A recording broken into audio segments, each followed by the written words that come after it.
Hello keys, எல்லோரும் எப்படி இருக்கீங்க? இன்றைக்கி வந்து நானே, எங்கள் மாமியார், என் மாமா, எங்கள் மாமா எல்லோரும் வந்து நாங்கள் குலதெய்வ கோயிலுக்கு போகிறோம். ரொம்ப நாள் கழித்து போனோம். பட் மழை இந்த டைம் பொங்கல் டைமில் பெய்யவே இல்லை தானே. பட் நான் கோயிலில் போய் விளக்கேற்றிட்டு இருக்கேன். செம்ம மழை பெஞ்சுது அழகீஸ். என்னென்னா பூஜை ஸ்டார்ட் பண்ணேன், நான் விளக்கேற்ற ஸ்டார்ட் பண்ணப்போ பெஞ்ச மழை. நான் வந்து வீட்டுக்கு கிளம்பலான்னு சொல்லிட்டு போகிறோம், மழை நின்றுச்சு. ஸோ அப்போ வந்து மனசுக்குள்ளே ஒரு இனம் புரியாத ஒரு சந்தோஷம். அது ஏன் அப்படி வந்துச்சுன்னே தெரில. என்னென்னா ஃபேமிலியாக போனதுனால, கல்யாணம் ஆகி 7 இயர்ஸ்க்கு மேலே ஆச்சு. பட்டு ஃபேமிலியாக போனதுனால அப்படி இருந்துச்சான்னு தெரியல.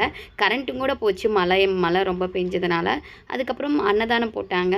என்னென்னா ரைஸு, குழம்பு, ரசம், அப்புறம் பொங்கல், அப்புறம் பூந்திலாம் வச்சாங்க. அந்த பூந்தி டேஸ்ட்டு வேறு லெவலு.